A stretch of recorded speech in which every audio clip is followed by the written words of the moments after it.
नमस्कार दोस्तों, मैं अंकुर उपाध्याय स्वागत करता हूं आप सभी का आपके अपने YouTube channel share market analysis में।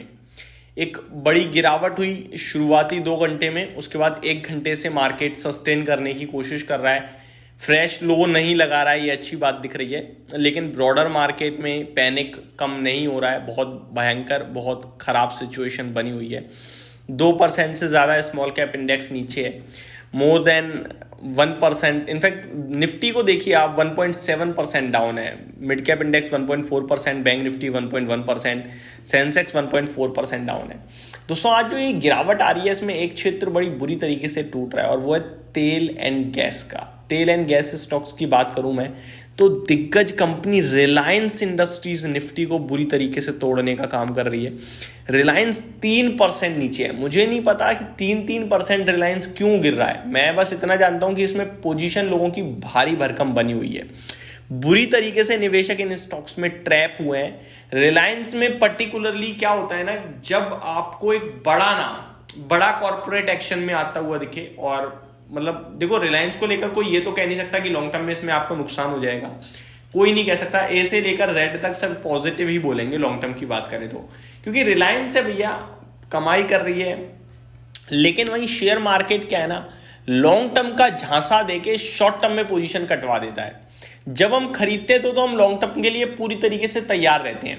हर गिरावट में खरीदेंगे, ये भी तैयार रहते हैं। लेकिन फिर 2 दिक्कतें आती हैं। पहला, पैसा खत्म हो जाता है गिरावट में खरीदते खरीदते, और दूसरा, गिरावट रुकती नहीं है तो फिर सौदा शेयर बिक जाता है, और जब बिकता है ना तो बड़ा दुख होता है भाई, घाटे में।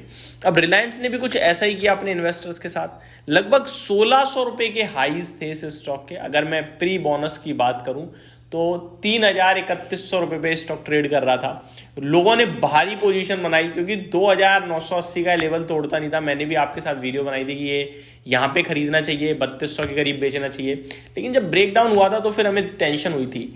बोनस की बात करें तो बोनस और दिया कंपनी ने 1:1 का। तो रिलायंस ने जब बोनस दिया तो बड़ा पॉजिटिव माहौल क्रिएट हो गया कि भैया रिलायंस जैसी दिग्गज कंपनी बोनस भी दे रही है तो फिर सेलिंग नहीं आएगी। लेकिन हुआ उसके विपरीत, सबकी बाइंग की पोजीशन बन गई और स्टॉक मार्केट में शेयर नीचे चला गया।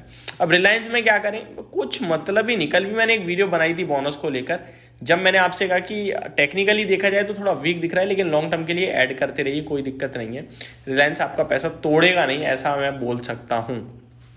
आगे बात करता हूं दोस्तों, तेल और गैस स्टॉक्स की बात कर रही है तो अगर मैं देखूं आज टॉप लूजर, तो पता है सबसे ज्यादा क्या टूट रहा है? एनर्जी सेक्टर ही टूट रहा है।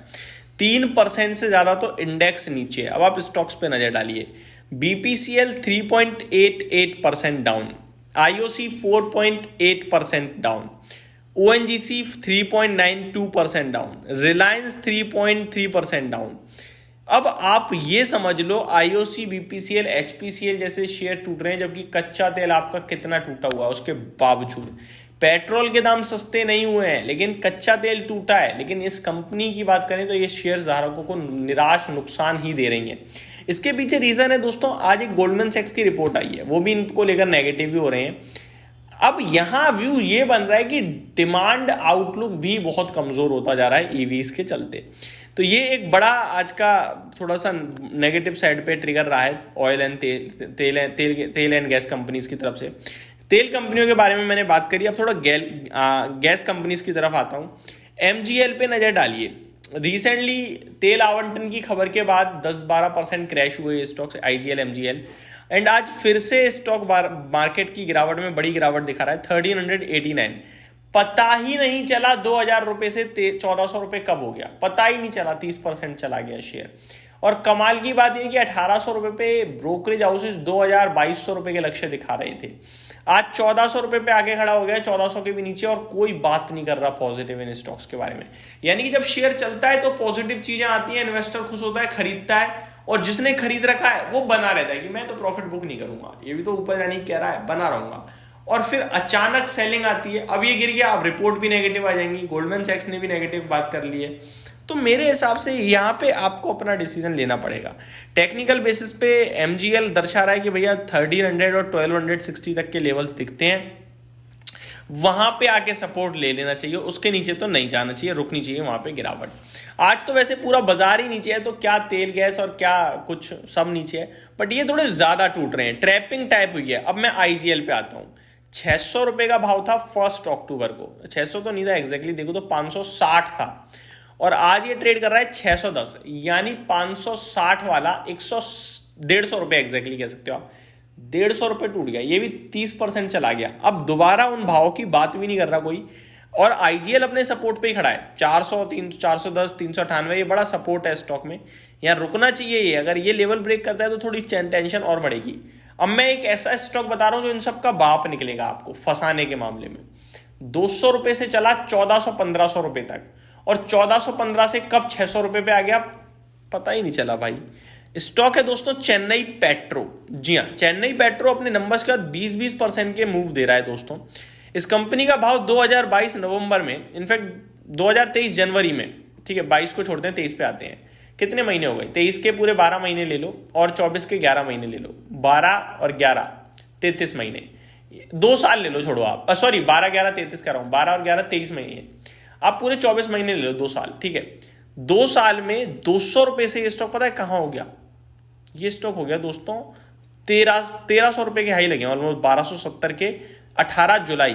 तो मैं तो नवंबर तक काउंट कर रहा हूं, जुलाई में स्टॉक ने आपके लिए 200 रुपए से चाल दी, और जुलाई 2024 18 को करीब 1270 रुपए के हाई लगाए हैं। यानी जुलाई मान लो आप 7 महीने ये और 12 महीने वो, यानी 19 महीने, 19 महीने में 200 रुपए से 1300 रुपए 7 गुना पैसा हो गया। अब आप देखिए जुलाई के बाद क्या हुआ, जुलाई के बाद से 1270 वाला अभी 600 रुपए रह गया है, यानी कि 1270, यानी राउंड फिगर कर लेता हूं 1300 से 600 रुपए, समझ सकते हो आप, 1300 से 600 रुपए, तो बहुत बड़ी गिरावट हो रही है। अब इसको वो लेवल टच करने के लिए मोर देन 100% रैली करना होगा, कब करेगा पता नहीं। तो ये इतने बड़े बड़े मूव्स में बहुत बड़ी संख्या में निवेशक हैं जो फंस गए हैं दोस्तों, इनके लिए कुछ बचा भी नहीं है बोलने के लिए, सच बताऊं तो आप इसीलिए कहते हैं शेयर बाजार में इंस्टेंट पैसा बन जाए तो ये मत समझो कि अब बस ऐसे ही बनता रहेगा जिंदगी भर, और अगर देर लग रही है बनने में तो ये मत सोचो कि जिंदगी भर नहीं बनेगा, एक साथ बन जाता है। यहाँ पे 5-5 साल का पैसा एक साल में, एक हफ्ते में इन्वेस्टर्स का बनता है, और एक साल का पैसा एक हफ्ते में चला जाता है। यही शेयर बाजार है, सिर्फ पेशेंस ही काम आता है यहाँ पे। Thank you so much for watching this video, have a great day guys.